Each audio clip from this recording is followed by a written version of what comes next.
आप सभी लोगों का बड़ा प्यार और स्नेह मिल रहा है, इसके लिए मैं आप सभी का बहुत बहुत आभार व्यक्त करता हूँ। और यहाँ पर जितने भी बड़े बुजुर्ग हैं, मैं आप सभी को प्रणाम करता हूँ, और जितने हमारे छोटे भाई हैं उनको ढेर सारा स्नेह और प्यार है मेरी तरफ। तैयारी, इस कार्यक्रम की तैयारी सौर आर्मी की टीम, चतुर्भुजी पांडे जी, अनिल मिश्रा जी, रवि शुक्ला जी और सोनू भाई हैं, और भी टीम में बहुत से लोग हैं जिन्होंने मिल करके इस कार्यक्रम की तैयारी को किया। देखिए, कोई भी कार्यक्रम जब होता है, कोई भी जब सभा होती है तो उसका एक उद्देश्य होता है, और हम सभी लोग यहाँ पर उस उद्देश्य को जानने के लिए आए हैं। कहीं ना कहीं मंच संचालकों के द्वारा जो है स्वागत का क्रम बहुत ज्यादा लंबा किया गया, जबकि जिस मिशन, जिस लड़ाई के लिए हम निकले हैं, जब तक इस लड़ाई को जीत ना जाए तब तक स्वागत का कोई बहुत बड़ा मतलब नहीं है मेरे, तब तक स्वागत का कोई बहुत बड़ा मतलब नहीं है हमारे हिसाब से। क्योंकि आज यहाँ मैं मंच पर हूँ, कहीं मुझे सड़क पर भी लड़ना पड़ता है, तो ये सारी चीजें तो बहुत गौर है। दूसरी बात, यहाँ पर जितने भी बड़े बुजुर्ग भाई बहन आए हैं, मैं इस संगठन का राष्ट्रीय अध्यक्ष आप सभी लोगों का स्वागत, वंदन, अभिनंदन करता हूँ। क्योंकि हो सकता है कार्यक्रम में जानकारी के अभाव में किसी का स्वागत ना हो पाया हो, किसी को मंच पर ना बुलाया गया हो, तो मैं सार्वजनिक तौर पर सभी की तरफ से आपका स्वागत करता हूं। और जो लोग मेरा स्वागत करना चाह रहे थे और वो किसी कारणवश मंच पर नहीं आए, मैं उनका स्वागत स्वीकार कर रहा हूं। मैं जानता हूं कि इस मंच पर बहुत ही योग्य कलाकार हैं, बहुत अच्छे अच्छे वक्ता हैं, लेकिन ये सबसे बड़ी बात है कि वो हमारे समाज के हैं, और वो आज हमारे मिशन को सुनने के लिए आए, हमारे उद्देश्य को सुनने के लिए आए। नगर पालिका अध्यक्ष आदरणीय वर्मा जी, कहाँ है वर्मा, उनका भी बड़ा योगदान रहा इस कार्यक्रम में। देखिए, सबसे पहली बात अभी हमारी बहन कह रही थी कि हम लोग मानवता की बात करते हैं, हम लोग सर्वे भवन्तु सुखिनः सर्वे सन्तु निरामया की बात करते हैं, तो ये सच्चाई है, ये सच्चाई है।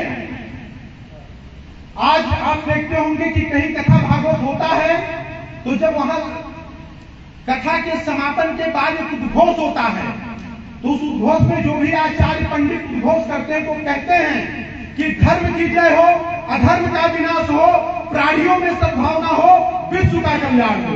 हमारी सोच विश्व कल्याण की है, हमारी भावना प्राणियों में सद्भावना की है, हमारी चीजें, हमारी सोच धर्म की जय होती है।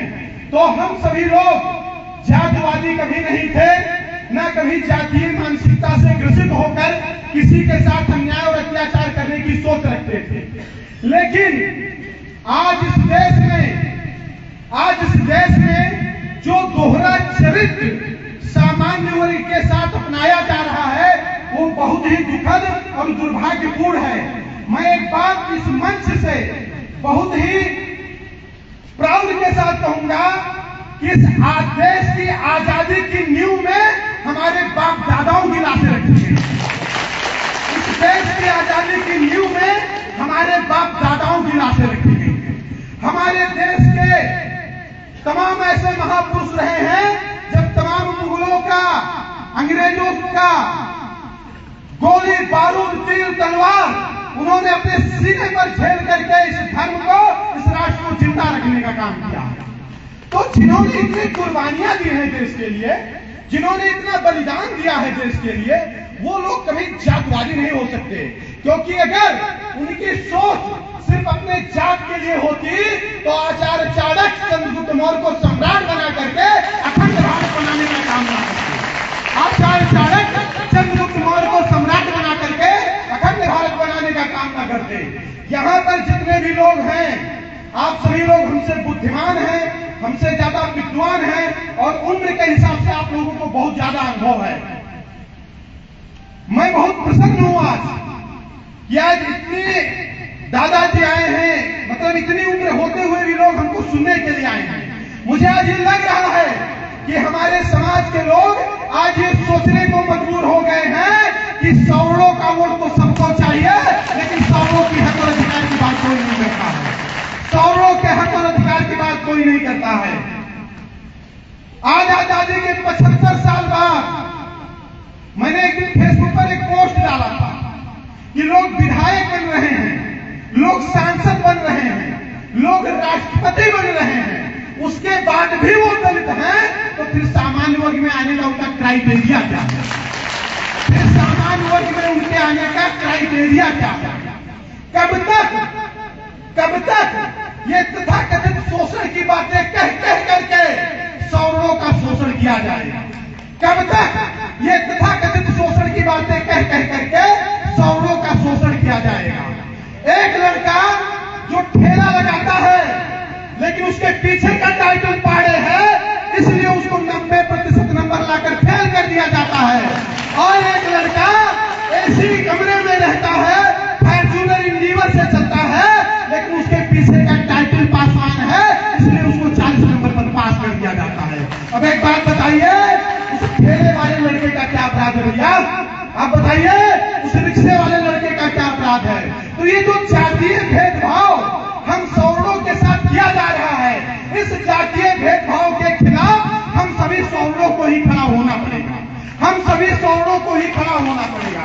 मैं जानता हूं इस मंच पर तमाम ऐसे लोग आए होंगे जो किसी न किसी राजनीतिक पार्टी से ताल्लुक रखते हैं, जो किसी न किसी राजनीतिक चुनावी तैयारी कर रहे होंगे।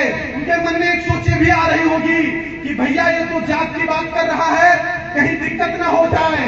तो एक बात मैं आप लोगों से कहना चाहता हूं, अगर अनुप्रिया पटेल को पटेलों की बात करने में जातवाद नहीं दिखता, तो सर्वेश पांडे को सवर्णों की बात करने बताइए आप लोग मुझे।